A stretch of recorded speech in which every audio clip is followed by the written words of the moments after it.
From the I don't know what to say. I'm just speechless. to the I can't believe it.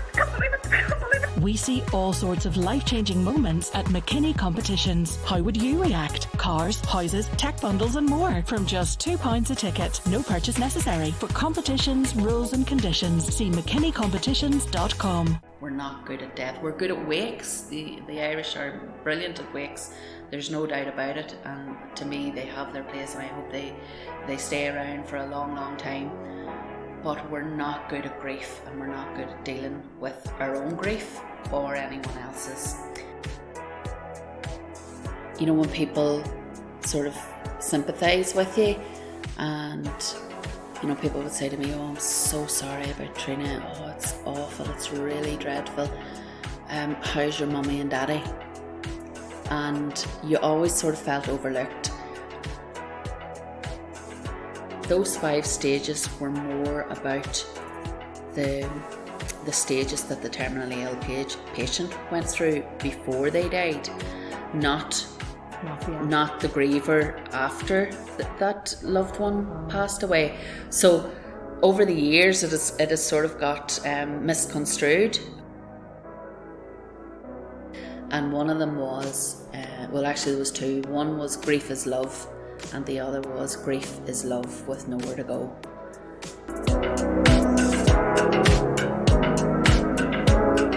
Sibling Grief Club website was launched in July by sisters Maeveen, Edel and Cathy McNabb after the sudden death of their younger sister Triona in 2017 after a misdiagnosis.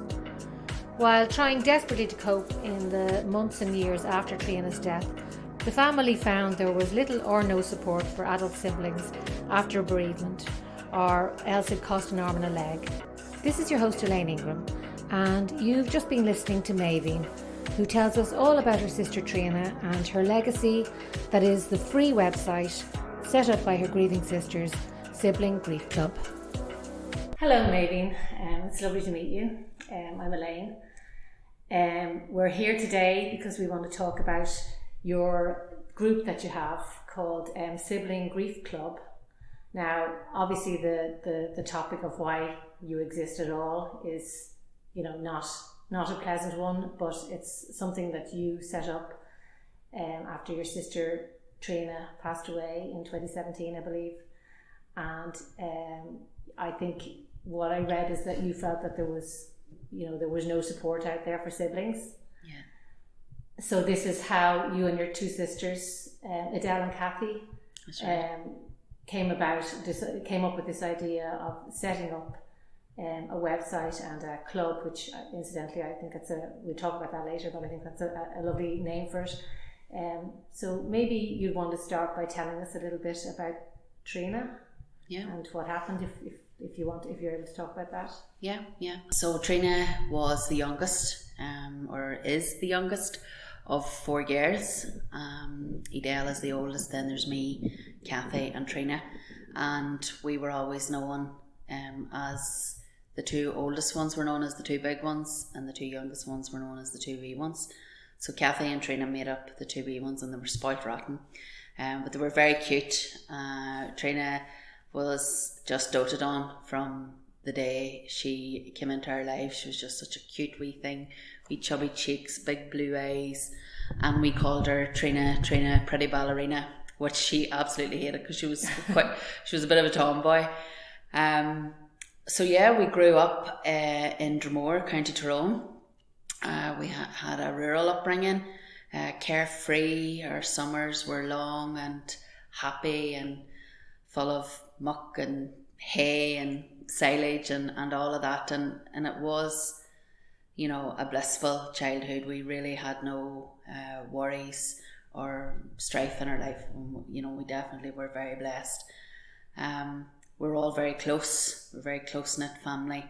Triona was a big one for family occasions. She was a big one for helping us all. She was the organiser of the family, it sounds like. Yeah, she very much so was, and she could organise anything that she put her mind to, and her occasions were just so special and so, no, I wouldn't say elaborate, but she covered everything, you know, all the wee tiny wee details that nobody else would think of doing, she would have it done. And she put her heart and soul into everything that she did, particularly for her friends and family and for her work. So throughout Trina's 20s, she would have been ill a lot of her 20s with a bowel condition called Crohn's. Yeah. But she had got that under control. She had been seeing a consultant in Belfast. She'd spent a lot of time in hospital there. But really had no issues for the last few years of her life. And in the October of 2016, she complained of feeling crampy and just, unwell, and went to her doctor and consultant, and they all diagnosed a gastrobug, and she was very, very sick for months really. And Christmas time, I suppose, was the crisis point. But the doctors were adamant that she had this gastrobug and that she was just going to have to sort of sit it out, basically. Yeah. And she just felt dreadful. She just felt that she was such a nuisance to everyone. She couldn't get well. She couldn't get back to work. And this was so the opposite of what her personality was, like to be, Yeah. Oh God, she hated being idle. Yeah. She would love to have been up and about, and probably would have been doing a lot more than, say, potentially you or I could do with the same level of sickness, because she operated at such a high level throughout her whole life. She probably was borderline OCD. And she was fit too. She was into her Gaelic football and stuff. Yeah, she was fit. She never carried any weight. She was fit as a fiddle. But in February, I had taken time off work. Mum was taking care of Trina more or less full time for about 4 weeks at that time, from January. So in February I took some leave from work to help her, and there was just one day we just thought, no, enough's enough. We rang for an ambulance, and the ambulance took her to a hospital in Enniskillen on the Tuesday, and they were still treating her with anti-sickness medication, that it was this gastrobug, but by the time they realised that it wasn't actually a gastrobug, it was too late, and she passed away on the Sunday night, Monday morning, so 6 days from she had went in. So that was just so sudden. Yeah. To not have any inclination at all that it was that serious. Yeah, no, we had no idea. Absolutely no idea. God, it was really, really traumatic. Yeah. And the suddenness, the unexpectedness of her death was just so hard to deal with. Really, really difficult to sort of get your head around. Yeah. Probably, I don't like to compare, but probably much like an accident, or a road traffic accident, where 1 minute everything's fine and then the next, bang, she's gone. So look, there's an inquest ongoing into her death. We've been doing that now, so that's 4.5 years ago Trina died, and we've been doing that for about 3.5 years. So we've been going up and down to the coroner's court in Belfast, or the coroner's office I should say, for that length of time, and we go for preliminary hearings, and there's reports asked for, there's interviews. Which kind of makes it hard for you to have, I know I don't like the word closure, but it's, because this is, you can't just lay it to rest as such when there is ongoing questions about what actually happened. Yeah. I mean, does that make, I don't know, I'm not putting words in your mouth, does that make it more difficult? Yeah, it does, because it's very challenging doing that. So it does take a lot out of you. The coroner's court and the staff are amazing. They really do try to make it as easy as possible. But there is an element of reliving aspects of her illness. Because you have to go over and over it. Well, you have to hear about it, and you just have to put yourself back there. But I suppose as a family, we have a great confidence in, like, that we feel that we know what happened. because we were there with Triona every step of the way. We saw everything that happened and what didn't happen. And Triona was very clued in, due to her illness through her 20s. She was very clued in with her own body. She was very clued in with her own medical stats. Yeah. So when she was hooked up to machines, she knew exactly what was good and what was bad. And she was telling us, that things weren't good. She told us that she felt that, things were shutting down. And to be honest, it was the weekend. There was very little staff on. There was certainly no senior doctors there to make decisions about Trina's care. And we were left in the situation where junior doctors who were being left to carry the can, basically, were just so afraid of making decisions about her care, in case it would make her worse. And that really delayed the time that she got to intensive care. And she didn't get to intensive care until 12 o'clock midnight on the Sunday, and she died 4 hours then after that. So yes, while the coroner's court will explore all that further and will go into a lot more detail as to her condition and the blockage in her bowel, we do feel that had decisions been made a bit more promptly, that Triona would still be alive. So does that make it a lot harder for you when you think that maybe her death could have been prevented? Oh God, yeah. It does. And I think everybody that has lived through that experience, whereby for whatever reason, someone has died needlessly, then it's incredibly painful. But we rallied as a family, we rallied as a community. And the one thing about living here in Ireland is the Irish Wake, which is, so beneficial for families like us, because, we didn't have Triona home with us until the Wednesday. And, there's a lot of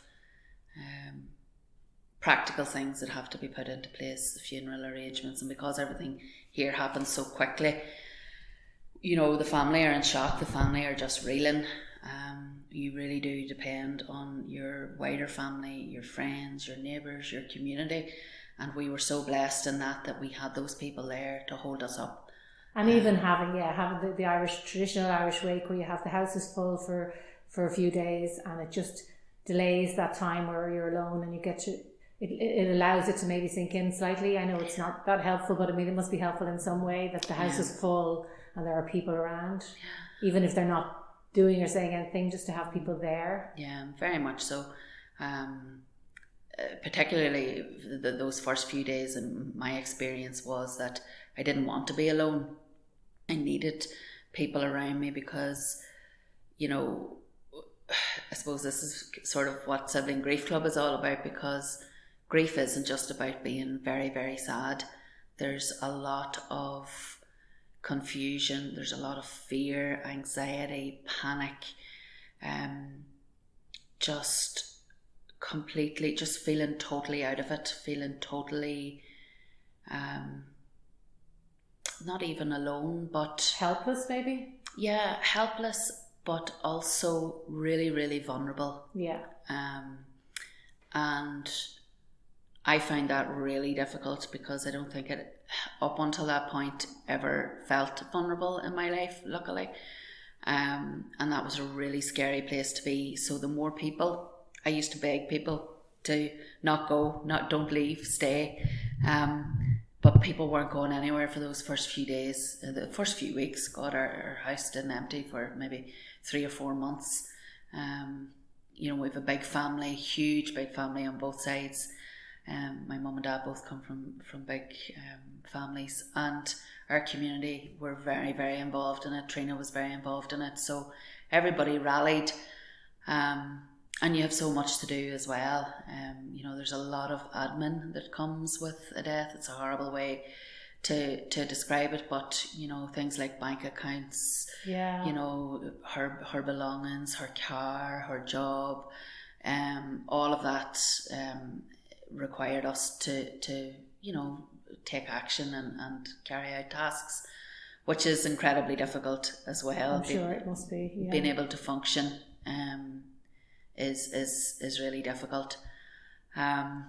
So probably for the first year, 2 years even, it really took me that long to function at any sort of a normal level again. There's still things I can't do.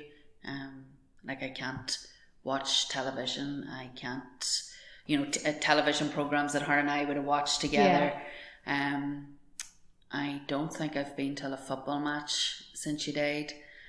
And my eldest boy Pierce, he plays, and I can't go because that was something that we shared, and there's just a lot of anxiety, plus there's a lot of people that are there, and there's a certain amount of avoidance, because when you meet people that it's like, they're going to ask me how I am, and I need to keep it together for this occasion or event or whatever it may be.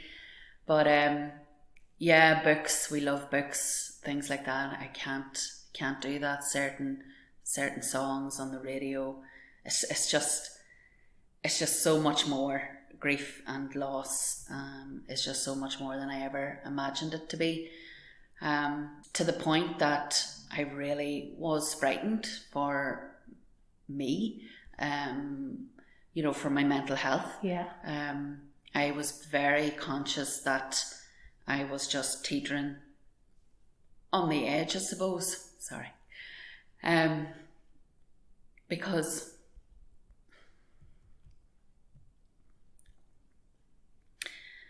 living without her is really difficult. And I was just so afraid that, I was maybe having a nervous breakdown or have some sort of a mental break. And I couldn't let that happen. That was just one thing. I was just, I can't let this happen. My family need me. I have kids, and my parents need me, and I need to stay well. So I started then looking for help. It genuinely was about 2 years down the line, maybe wee bits and pieces I had looked at before, but it was all books, and I couldn't read. It was taking me maybe half an hour to get the same sentence to sink in, to understand what it was. So books weren't an option for me, and I searched grief retreats. There was nothing out there. Yeah, there was nothing there. Anything that was out there, like grief retreats, I just wanted to sort of get away, just find peace and solitude somewhere, but it was beyond affordable for me. And there was nothing online. So I'd get really excited and I'd find something for bereaved siblings, but online, and I would realise then quickly that it was for children. And there was really nothing for bereaved adult siblings. So I suppose the seed was planted then, but I didn't act on it. I probably still didn't have the capacity to act on it. So when I was pregnant with my second boy last year, because of COVID, everything was locked down, and my husband and I were doing antenatal classes online, and we had this amazing midwife, Beth, from England, and she took us through her course. It was just an online course. We weren't live with Beth or anything like that, so she had pre-recorded modules that just took you through each stage of pregnancy right up to labour and birth. And I was struck one evening when we were just sitting there on the sofa, and I was struck that if I had had something like this, in my early stages of grief, when I couldn't when you were just floundering, lost and just so out of my depth and really, really frightened, I think something like this would have benefited me. So again, that the seed was planted. Sean was born in August. Actually, he's 1 today, so this day last year he was born, and I was obviously on maternity leave, and I'm not going to say I had loads of time on my hands, because a newborn baby you definitely didn't have loads of time on your hands, so we're not going to... Yeah, but it was just around Christmas, I just thought, you know what, I can't let this go on. Like, I just felt for every person that I heard had lost a sister or a brother. I was just like, oh my God. Or anyone who had lost anyone close to them that they loved. I knew then what it was like. You know, I'm on the other side of it now. I know what it's like to lose someone. I know what you go through, and it's not just like a wee bit sad and teary every now and then after the first year, you know, you start putting your life back together again. It's so far from that. It's unbelievable. And I think as a society, we're not good at grief. We're not good at death. We're good at wakes. The Irish are brilliant at wakes. There's no doubt about it. And to me, they have their place, and I hope they stay around for a long, long time. But we're not good at grief, and we're not good at dealing with our own grief or anyone else's. And I strongly believe as well that we need to be taught coping skills for losing someone, because, you know, there's one certainty in life, and that is that we are all going to die. We are all going to be bereaved at some point, but we don't have coping skills for it. Well, I certainly didn't, and I know from setting this up that lots of others don't either. And it always struck me, you know, what is the point? Why am I struggling and floundering, as you say, to find ways to cope with this and find skills to relieve the anxiety and to de-stress myself when I can't even think straight? I can't even string a sentence together, and here I am supposed to research all of these things that are going to help me. And it's sort of like putting the cart before the horse. You know, we're all at school, we all study some sort of pastoral care, and if you're religious or not, you're attending church and mass and so on.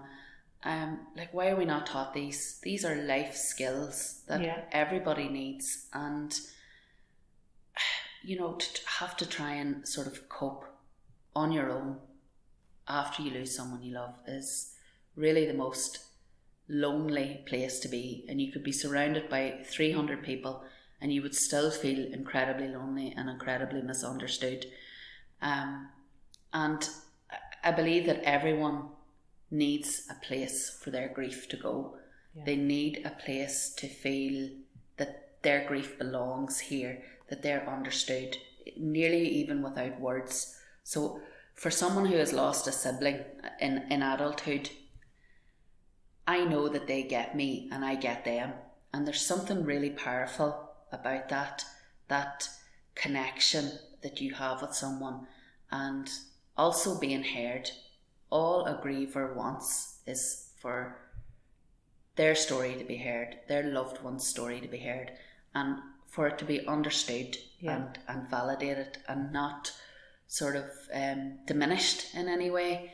And I think adult siblings do feel, and you'll often hear them sort of referred to as the forgotten mourners. We definitely do feel forgotten about. And like my experience hasn't been as bad as some others, but I did have someone say to me at work saying, oh, I didn't know you were that close to your sister, which really cut me to the bone, because I felt immediately that, you know, I had to come out with all these reasons why I was so sad and almost convince her that, you know, my grief was real. And then in addition to that, you might have you know, when people sort of sympathise with you, and you know, people would say to me, oh, I'm so sorry about Triona, oh, it's awful, it's really dreadful, how's your mummy and daddy? And you always sort of felt overlooked. Yeah. And really not even so much at the time, because at the time my focus really was on mummy and daddy, and looking out for them and that. But after a while, one of my mum's cousins from Scotland was home visiting, and I was actually dropping them off. They were going on a day trip together, and I was dropping them off at another aunt's house. And she said to me, "So, how are you, Maeveen?" And I swear to God, Elaine, like, it was just, I couldn't even get the words out. I was really, really choked. And I think it was then that I realised not very many people have ever asked me that. And I think that's why it hit me. And she's also the loveliest person. She's a nurse, and she's just got that manner, you know, and I just could hear the concern and the care and the love in her voice. Well, coincidentally, my one of my very close friends just lost her sister about a month and a half ago. Oh no! And when I came across your website and everything, the first thing I did was told her. I rang her up. She's in Dublin, and I had been down seeing her and everything, because she's a very good friend, and she's in that place where you mentioned. She's just she can't function. And I told her about your website, and she just couldn't believe it. She said, "Thank God there is something," because she's one of those people that feels, so she's been, you know, that feels left behind. It was her only sister, and she's just she's just beyond distraught, you know. Yeah, and she will be, you know, for quite some time. And you know, I'm so glad that, you know, she might find the resource online useful, because obviously that's what it's there for. And that really was our motivation. Like, we didn't want anyone sort of coming after us and frantically Googling. Like, we Google everything. We want Google to answer everything in life. And grief is no different. But we didn't want anybody to come after us and just be like, we're not supposed to be sad. You know, there's nothing here for us. Whereas for every type of bereavement, there is some sort of professional support or community there to serve that person's need for support. And it's amazing. Like, you know, we have so many amazing organisations here in this country, and, you know, it takes them all. Yeah. But there was that gap there, that adult siblings didn't have a space as such. And as I said earlier, you know, we desperately need somewhere to put our grief. And look, it's led by us, just based on our own experiences, but we have a fantastic support team of professional grief workers who have produced the content for our online courses. So you're just putting it all in the one place? We're putting it all in the one place. We look after the social media community, which is brilliant, and so supportive. And yeah, we're really we're building every day, and people are discovering us every day.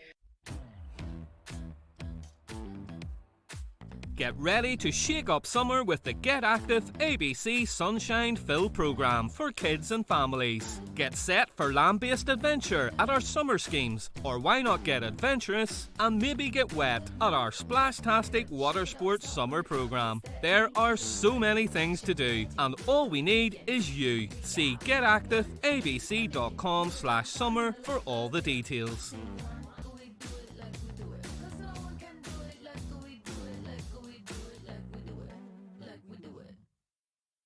When did you actually set the group up? So in February we launched the social media aspect of it. So it was Trina's anniversary, and because of COVID we couldn't do the usual sort of family get together and remember in our own way. So we launched our social media pages, so Facebook and Instagram on the 27th, and the website launched there on the 29th of July. Yeah.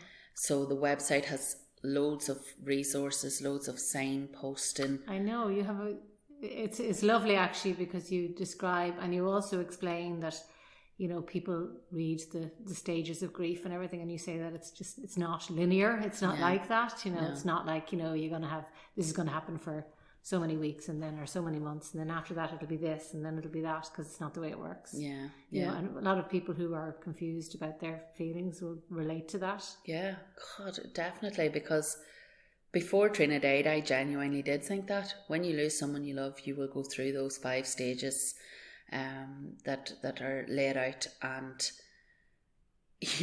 you do go through them all at some point. It is just some sort of a guideline, but it's not. Yeah, it was set up, or it was developed by a lady called Elizabeth Kubler-Ross, and she was actually working with terminally ill patients at the time, and those 5 stages were more about the stages that the terminally ill patient went through before they died, not the griever after that loved one passed away. So over the years it has sort of got misconstrued and taken out of context, and Kubler-Ross herself will say that, she'll come out and say, look, this was never meant to be a linear process. These are elements of what a terminally ill patient goes through, but also they're similar to what you go through as a griever, but not in any sort of specific order. You're more likely, well, in my case anyway, I found that I went through them all at the one time, and I flitted back and forward, and it's just chaos. Your whole life is chaos as you struggle to understand what is happening, and that's just takes me back to the point. We need to understand what grief is before we grieve, because we can become ill and we can become stuck in our grief, which nobody wants to do, and you can't wish away the pain. You can't beg for it to stop, because grief is essential. Grief is the process that you go through to heal. And I think one of the first things anyway that helped me understand my grief, obviously I knew that I love my sister more than probably anything in the world. She was just, my life. We were extremely close. I couldn't go out for a night without running every aspect of it past her first, and and vice versa. She knew everything about me, I knew everything about her, and obviously that was going to make me incredibly sad, and then I was going to miss her and all of those things, but I just couldn't understand all the other stuff, that came with it. And the first thing that I read was the one thing that I could read was those wee grief affirmations, wee short snippets. You find them on Pinterest. They're wee quotes. Yeah. And one of them was, actually there was 2. One was grief is love, and the other was grief is love with nowhere to go. And that just made sense to me. And it sounds so basic, now saying that, and obvious that your grief is love, but at the time I just couldn't reconcile that. And I had been to a counsellor at that stage, and he kept saying to me, all I hear, I know you're expressing grief, but all I hear is love. And I remember thinking, I am going to punch you. I am raging here, and I am so upset, and you're banging on to me that it's love. But he was right. But I just couldn't see that. There's nowhere to direct the love, because the person is... Yeah. And once I reconciled with that I stopped wishing my grief away. I stopped running away from it. I stopped hating it, and I accepted it, because, if grieving meant what it would mean to love her if she was here, if that's what it took, if that was the closest thing that I could get, then I was going to take it. Mm-hmm. So over time, I have learned to live with my grief walking right beside me every day. It never goes away. You're never healed or cured or fixed or any of those things. but you learn to live with it. Yeah. And it becomes integrated into your life. So your life everything. has just changed forever, and you accept that this is now your life. Yeah. Because I always accepted that she was gone. I was there beside her, when she took her last breath. It's not that I was in denial about her death, but I definitely was really struggling to cope with the concept of this really, really painful grief. And it's such a cliche and everybody hates it, but you really do have to feel the feelings, and that was the first but step. it's probably a very gradual allowing yourself to feel the feelings, because you take them out of the box slowly and one little bit at a time, because as you said, you can't, there are things that you can't do. You can't watch certain TV shows, you can't, but those sort of things, is it a very gradual process where you are able to do things a little bit more as the years go by? Or definitely, this interview that we're doing now, and the Sibling Grief Club that we've introduced, a year ago I probably wouldn't have been able to do it. Well, certainly a year and a half ago. It was 2 years before I felt ready to talk to someone professional, a counsellor, and I did about 6 months of that. And it was 4 years when I started the community. So look, it's different for everyone. You have to do it at your own pace, but certainly in my experience it was a very gradual, tentative process, because if you rip too much out of that box that you were talking about there, then it becomes very overwhelming, very difficult to cope. And you end up back you're taking 2 steps back instead of moving forward. Definitely. And then that's just what grief does to you. You do feel as if you take 10 steps forward, and then the next thing you have a really bad day and you think, oh my God, I was doing so well.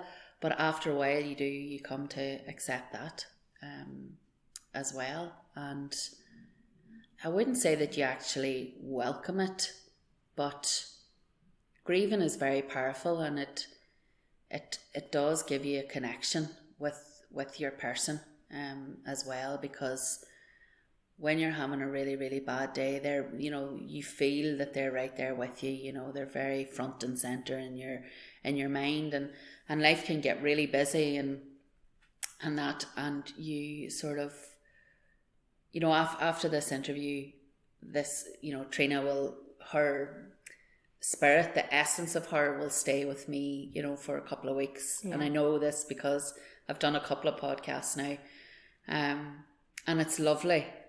It's difficult, but it's lovely. And that I'm not saying that I feel her here with me, but certainly, as I said, her essence is. So. And have you had, what has the response been like? I'm sure there were loads of people out there that were in your situation, and when they came across this, however they came across your website and however they came across the whole thing, there must have been a lot of happy people out there, or a lot of people that were glad they had somewhere to turn. Definitely a lot of relieved people. Happy is definitely not the right word, but relieved. And very quickly we realised that we were actually reaching people who had lost other significant people in their lives, not just their siblings. And initially the first sort of feedback that we were getting was, there's not enough grief support in this country. There are some really good ones, but I suppose not so much things that people can identify with.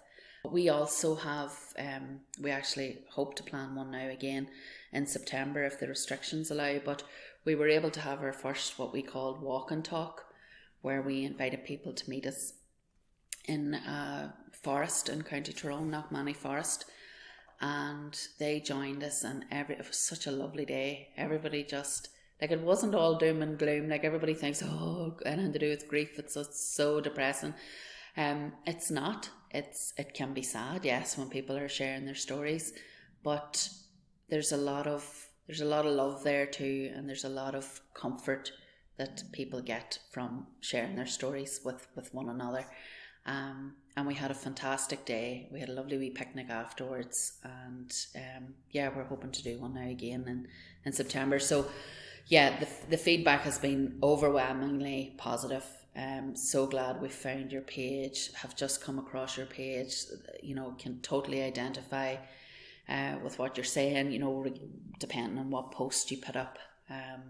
And the fact that it's a club, I like the way you named it a club, because I suppose it is a club in that nobody can actually understand unless they're in that situation or unless it's happened to them, because we can all talk about it all we want, and people can empathize with you, but they can't really, understand unless you're a part of the club that has actually gone through this. Yeah. So there is, I suppose, within the online community, there is the Grief Club, so the overarching Grief Club. Ours just happens to be the Sibling Grief Club, but when you're in the Grief Club, it's described as being the club that nobody wants to be a member of, but they're so glad to have found it at the same time. And I think the club is a good description for it, because when you're in a club you feel like you belong. Exactly, and that's really important for people who are grieving. But also there's I don't know how to describe this, but we do almost feel like a family. Very few of us have met. There's only a very small percentage of us who have met, but you really do connect in ways through messaging people online, that you really do feel as if you've developed a really good close friendship, and that you can depend on these people. So and you can just support each other. Yeah, very much so. And it's not that anybody is, and we certainly aren't about giving people advice or fixing people or recommending quick fix like 10 ways to cure your grief. It's not about that at all. It's more like, well, this happened to me today, and then somebody out there goes, oh my God, that happened to me too. Yeah. That sort of a thing. It's like, I'm not alone in this, people sharing their stories and the way they are coping or not coping or whatever it might be. Yeah. And definitely, for all those people who are thinking, oh my God, like yourself, my friend has just lost her brother, her sister? Yeah, her sister has just lost her only sister. How can I help? What can I do? The one thing that you can do, and you can do really, really well, is just show up. Number one, show up. Yeah. Don't say, I'm here if you need me, or ring me if you need anything. You show up to that person's door and you say, okay, I'm taking you out for a coffee, or I'm going to bring round some takeaway, or I'm going to clean your bathroom here, or tackle your laundry. Show up. Don't say I'm here and I'm going to do this and I'm going to do that and do nothing. That's the only way. Just do it. Yeah. And also the second thing is listen. Just really listen. You don't have to say anything. You don't have to offer up any comforting words of advice. You just say nothing and let the person talk. Yeah. And that's all you need to do, is just to get the grief out and your frustration or whatever is like on your mind that day. If you can share that with someone and just get it out of your system, it's quite liberating. Something else will come swiftly after it and replace it, but at least you've got that off your chest.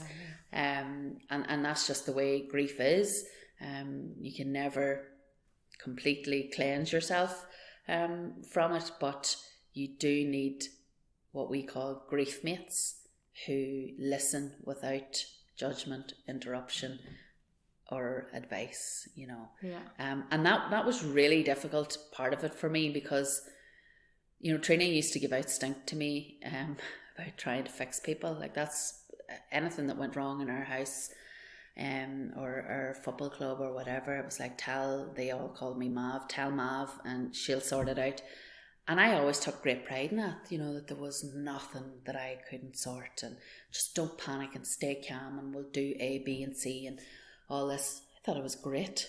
I absolutely thought it was great, but sure, it was only an Egypt, you know, because when it came to it, the one thing that I really, really wanted to fix more than anything in the world, I couldn't. And I was raging at myself for being so cocky and like naive at the same time, that there was nothing that wasn't fixable. There was nothing that I couldn't control. And having a personality like that, where you are a control person that thinks that they can, I mean, you know, that must have made it even more difficult. You know, not that it's not difficult for anybody, but I mean, when you are one of those type of people that thinks they can have control of the situation. Oh God, it was, and like, grief will teach you so many lessons, but that was a major one for me. Triona used to be saying all the time, Mav, would you just listen to what I'm trying to tell you? I don't need you to solve this for me. I just want you to listen. And then I really had to restrain myself. And then after she died, I remember, because she was like event coordinator and child entertainer, and you know, she'd done all of that in our house, and our kids just adored her. I sort of felt an awful pressure to try and fill that gap, you know, try and make Easter special. She used to have these Easter egg hunts. Did she have children herself? No, she didn't. She didn't have children. She didn't have a partner. She just moved out into her own new house 6 weeks before Christmas. And what age was she when she died? She was 34. 34. Yeah. So young. Yeah, really young. Like, she had her whole life ahead of her, especially with being so sick in her 20s. She'd missed an awful lot. Yeah. And she was really sort of starting to get back out there and socialise and that. And then it just ended so abruptly for her. But and yourself and Cathy got together. You know, you said like when this light bulb moment did come, that this was needed out there. Yeah. Did the two of you just you know, did you, and Edel as well, the three of you, did you just get together? Did it come about like a sit down conversation, or? Yeah, well, actually, again, because it was COVID, was all going on, everything was done via Zoom. So we had sort of, like, after Triona died, like, lots of people, lots of groups and organisations and clubs within our community fundraised for in her memory. And I'll never forget Mummy and Daddy both saying that they didn't want, because they knew what I would be like, trying to organise something, you know, in her memory as a tribute to her.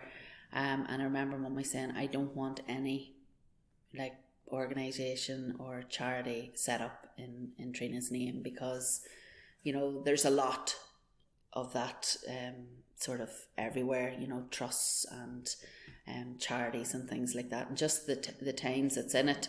And she felt that we had been involved in enough fundraisers down through the years ourselves, and it just wasn't something that they could cope with. So I was trying to respect that, in that, you know, I didn't want to set up anything that required fundraising. Yeah. So this is all funded by us, the family. We aren't a charity. We won't ever be a charity. It's purely an online grief resource. It must be expensive for you though to run. Well, not so much, because like the grief professionals that we have involved in our website or online courses, they did that all sort of, you know, pro bono. There was no charge for that. Just amazing support like that coming from everywhere. Our website, we got that at reduced cost from Gullion Graphics. So yes, there's a bit of an outlay, but we manage it, and we manage it because of the generosity of the people that are involved in helping us bring it to fruition, and we are so grateful for that. The biggest expense probably involved is time. And because of the nature of it, you really want to dedicate as much time to it as you can. So look, it's really manageable at the minute. We can sort of, between the three of us, we can work it as much as we can. But yeah, so I went to them with this idea saying, please don't shoot me down. Just hear me out. I've had an idea. And they just straight away were like for it, because they were in the same boat. Triona was all about helping people. Like, she would, like, say if she met you and you made a work together or whatever, and you know, you had experienced a bereavement, or you were just having a really crappy day at work, you would come in the next day and she would have a box of tray baked for you. She, like, her friends have lost loved ones, and she would just go and blitz their house, like clean it from top to bottom. She was like the fairy of cleaning. Right. So she had a really given nature. She gave a lot of her heart and a lot of her time and a lot of herself to other people. Triona was probably way too far down the list in terms of her taking care of herself. She got so much joy out of making other people happy, and that was what she did. And this Sibling Grief Club was a way that we could address a need, and also reflect her values. And I spoke earlier about the essence of her spirit, things that were important to her. And I think we've done that. She'd be proud of it. That's what she would have wanted that. Yeah, definitely. And it's sort of, it might feel like a bit of a self-centered venture, in that it's more about us as bereaved siblings than it is about her, the one who has died. But Triona was very much hated being in the limelight, would be beavering away really busy in the background, but she'd be like pushing everybody else out the front, you know, don't have me out there. And as I said, she was just that kind of a person, that this is just perfect. Yeah. Because it is about helping people. It's not about fixing people, but it's just about being there. Being there, yeah, exactly. And that's what she did. Like, she wasn't the type of person that would say, oh, give me a ring if you need anything. She was the person that showed up. She just didn't wait to be asked, anything like that. She just knew instinctively what people needed, and she did it. And well, I think I need to be more like that, Deirdre, if you're listening. But yeah, we could all take a leaf out of her book. She was just all about the good deeds, like, and she didn't do it for recognition. Like, we've heard so many stories from people saying, oh my God, you know, when I was in hospital having the baby, Triona came into the house and cleaned it and did all my washing and ironing, and she had it all decorated and balloons welcome me home, and a big bunch of flowers and a lasagna in the oven, stuff like that she would never have told us that she'd done it, you know, and it would have been all very, very low key. Like, I'm not making her out to be a saint, because she could, you know, cut you to the quick too if she wanted, like, but her core values were about making other people happy and helping out wherever she could, and she was very, very selfless in doing it. So I suppose that's a part of grief as well, is that you come to the realization that the best thing you can do for your person, for that really special someone, is to continue on the way they were, and bring something. Live your life in their image. Yeah. And that's definitely what we try to do. Like, I'll never be as good a person as she was, but I honestly don't know where she even got the time to do what she did, but we can try, and I think that's really important to all of us, you know. The online courses that are on our website are also on our YouTube channel. So the first one is called Grief Journey. So it talks in depth about sibling grief, but it also, grief is universal. Yes, the relationships are different, and there are sort of elements of each relationship that are different, in that, say for example, siblings, they're the only people who you share the exact same DNA with. They are the only people who are interwoven into every fibre of your life from the very beginning. Yeah. They are the only people outside of your parents that have been there from the very start, and they're also the people that you expect to be there at the very end. Like Triona and I used to joke about growing old together. Before I got married, we were both single, living at home, and I'd be saying to her, or she'd be saying to me, God, whenever we're 80, we're going to be sitting here on this sofa and you're going to be shouting at me to turn up the TV because you're deaf and you can't hear it, and I'm going to be, hitting you over the head with a walking stick, and you just never expect your siblings to go. You know your parents are going to go before you, but you don't expect your siblings. Yeah, particularly not particularly your youngest when you're ones. Yeah. Like I always just, you're again so naive. Like I just thought, well, I'll go before the two wee ones, the two youngest. We all just assume that people are going to be there. People like that are going to be there forever. That's just a natural assumption, I suppose. So the grief journey sort of talks you through all that. Why sibling grief isn't. It doesn't go into why sibling grief is worse than any other type of grief, because of course it's not. It talks you through the relationship and how it affects you and how other people might react, and it also talks about things that help and things that we can do, and that's led by psychotherapist Brona Stars. A lovely Triona woman too. She guides us through that, and there's like a series of webinars, like really short, no more than 10 minutes each, so that it's like bite size and people can dip in and out of it as and when they feel able. Yeah, because the concentration levels, you'd want something short things as well like that. Yeah. As you said, you're not going to be sitting there, able to focus your mind on something long and intricate. Yeah. Like too much information at one time for anybody who's grieving is really overwhelming, and you end up not taking it in. So we've designed these specifically for that reason, to make them more manageable.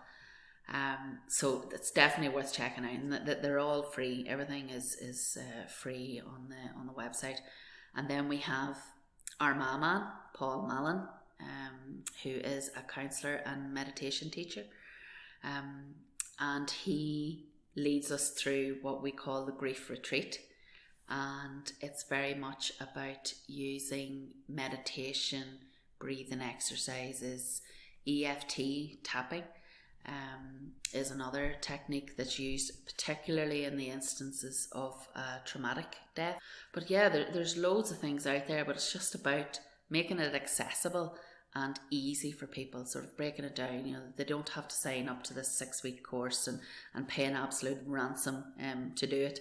That it's just small wee bite-size snapshots of techniques and aids that can help you cope with the symptoms of grief. None of this is going to make your grief go away, but I suffered and still suffer with really bad anxiety, really bad flashbacks, and Paul's meditations have been just amazing. Just even the breathing exercise alone is enough to just really calm me down. Okay, Maeveen. Well, thank you so much for talking to us.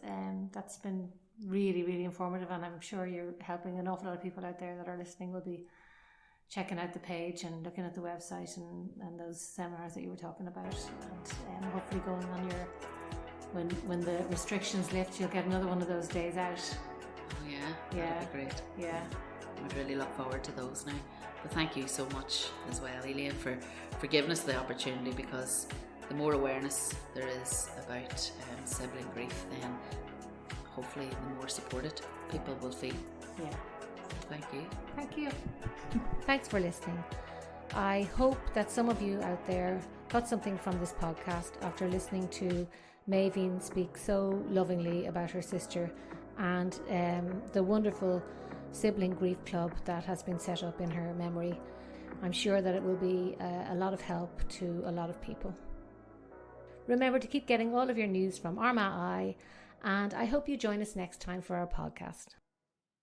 From the I don't know what to say. I'm just speechless. to the, I can't believe it. Can't believe it. Can't believe it. we see all sorts of life-changing moments at McKinney competitions. How would you react? Cars, houses, tech bundles and more from just £2 a ticket. No purchase necessary. For competitions, rules and conditions, see mckinneycompetitions.com.